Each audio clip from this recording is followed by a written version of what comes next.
చేస్తున్నాం. బతుకమ్మ చెరువు కబ్జాలు తీసేసి వదల్లే, బతుకమ్మ కుంటగా తీర్చిదిద్ది బతుకమ్మ పండుగ చేసినాం. తుమ్మిడి కుంట ఈరోజు ఎట్లా పనులు జరుగుతున్నాయో చూడండి, లేకపోతే సున్నం చెరువు ఎట్లా జరుగుతున్నాయో చూడండి, కుక్కట్పల్లిలో జరుగుతున్న నల్ల చెరువు చూడండి. ఎక్కడెక్కడైతే చెరువులను కబ్జాల నుంచి విముక్తి చేసినామో వాటిని పునరుద్ధరించి ప్రజలకు అంకితం చేస్తున్నాం. నాలాలను కూడా తొలగించి వదులుతలేము. ఇది ఒక దీర్ఘకాలిక ప్రణాళిక. ఇది 6 నెలల్లోనో 3 నెలల్లోనో పూర్తి అయితే 3000 మందితోని ఒక ఐజీ కాడర్ ఐపీఎస్ ఆఫీసర్ని పెట్టి చేసేది పర్మనెంట్ వ్యవస్థ. అందరి మీద కేసులు కట్టినాము. కేసులు కట్టబట్టే కదా వాళ్ళంతా పోయి కేటీఆర్కు కమిషన్లు ఇచ్చి సోషల్ మీడియాలో మా మీద దాడి చేస్తున్నది. మీరు కూడా సహకరించండి. ఏవైతే పునరుద్ధరించినామో వాటిని అప్పుడప్పుడు చూపించండి. వాళ్ళని కూడా కొంచెం ప్రోత్సహించండి. నిన్న మన పార్కులలో ఆయన ర్యాలీలు తీస్తారు, ఏ ఒక్క దగ్గర వేస్తలేరు. ఈ నిన్నమన ఎక్కడెక్కడైతే కబ్జాలు ఇడిపించారో ఆ కబ్జాలు ఇడిచి బెనిఫిట్ అయినరో కాలనీలలో ప్రజలందరూ బయటకు వచ్చి ర్యాలీలు తీస్తారు, హైదరాబాద్లో మాకు మేలు జరిగిందని. అవి మాత్రం స్క్రోలింగ్ కూడా వేస్తలేరు. మీ దృష్టికి ఏమొచ్చినా నేను మిమ్మల్ని కూడా నేను నెగటివ్ టోన్ తీసుకుంటలేను, మిమ్మల్ని ఏం విమర్శిస్తలేను. ఇది చాలా ఒక దీర్ఘకాలికంగా చేయాల్సిన పని.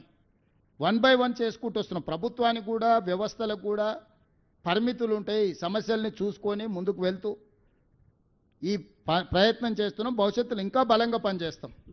సీఎం గారు కేటీఆర్ పదే పదే అంటున్నాడు, డ్రగ్స్ మీద నిజంగా తప్పు చేసి ఉంటే శిక్షించవచ్చు కదా, ఈ ప్రభుత్వం ఉంది, మా బామ్మర్ది సేవించాడని పదే పదే సీఎం అంటుంటాడు. నిజంగా ఆధారాలు ఉంటే ఈ ప్రభుత్వం ఎందుకు అరెస్ట్ చేయట్లేదు అనేది కోర్టుకు పోయి బెయిల్ తెచ్చుకున్నందుకు వచ్చింది సమస్య. శిక్షించడానికి కాదు. కేసులు కట్టిన మొయినాబాద్ పోలీస్ స్టేషన్లో ఎఫ్ఐఆర్ ఉంది, మీరే చూడరు. అందరిని పట్టుకొచ్చినాం.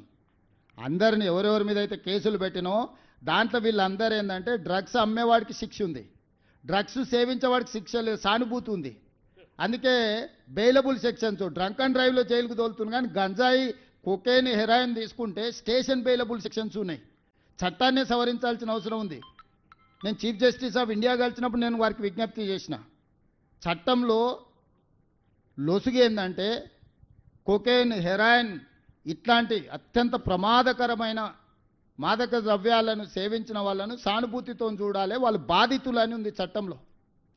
దాంతో బాధితుల కింద ఇట్లా నడుచుకుంటూ అట్లా ఇంటికి వచ్చేస్తారు. దాంతో ఇంకా ధైర్యం వచ్చి 2 ఇంతలు కొడుతురు. అసలు విచిత్రంగా ఉన్నది చట్టం. అక్కడక్కడ రోడ్ల మీద డ్రంక్ అండ్ డ్రైవ్ ఉంటే వారం రోజులు జైలుకు తోలుతురు తాగి నడిపినందుకు. ఇంత ప్రమాదకరమైన దీంట్లో స్టేషన్ బెయిలబుల్ ఉన్నాయి సెక్షన్స్. దీన్ని సవరించాల్సిన అవసరం ఉంది. రేపు వచ్చే శాసనసభ సమావేశాలలో పూర్తి స్థాయిలో చర్చ చేసి అన్ని వివరాలు కూడా మీకు చెప్తాం. సార్ సీఎం గారు నిన్న బండి సంజయ్ మాట్లాడుతూ, సార్ ఇక్కడ మీ ముందు బండి సంజయ్ మాట్లాడుతూ మీ పైన కామెంట్ చేశారు, మీరు క్యాబ్ పెట్టుకున్నందుకు. అవసరమైతే అట్లాంటి సిచ్యువేషన్ వస్తే తల నరుక్కుంటా, కానీ నేను అట్లాంటి పరిస్థితిలో ఓటు అడిగేటువంటి సిచ్యువేషన్ ఉన్నాను. ఇది మొదటి క్వశ్చన్. రెండో క్వశ్చన్, మాజీ మంత్రి ముఖేష్ గౌడ్ విగ్రహం పెడతానన్నారు, దాని మీద ఒకటి క్లారిటీ. ఇప్పుడు నేను అనేది ఏంటంటే నరేంద్ర మోడీ గారే టోపీ పెట్టుకున్నారు. ఆ ఫోటోలు నేను పంపిస్తా. మొదట నరేంద్ర మోడీ గారి విధానం ఏందో చెప్పమనుంది.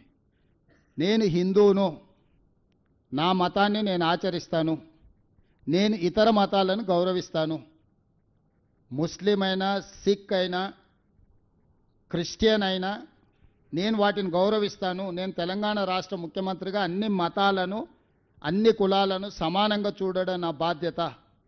వారి ఉద్దేశంలో ముస్లిం మైనారిటీలు దేశంలోనే ఉండొద్దు అని వాళ్ళ ఉంటే వాళ్ళ భావదారిద్ర్యం అది. బండి సంజయ్ గారి ఆలోచనలోనే లోపం ఉన్నది. వాళ్ళ భారతీయ జనతా పార్టీ నాయకులు ఎంతమంది టోపీలు పెట్టుకున్నారో నేను అన్ని బండి సంజయ్ గారికి పంపిస్తా. మొదట దాని సంగతి తేల్చిన తర్వాత నా గురించి.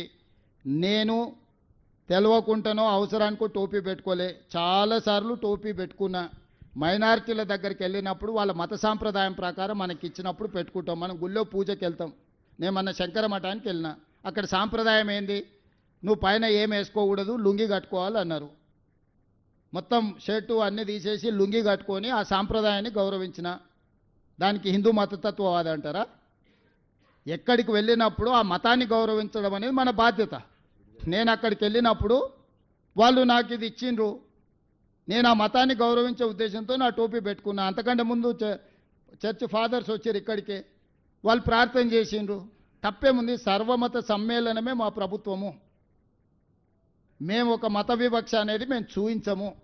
సీఎం గారు 2004 నుంచి 2014 వరకు పాలన చెప్పారు. నేను ఎవరో పేరు చెప్పా రాజిరెడ్డి సార్ 2014 నుంచి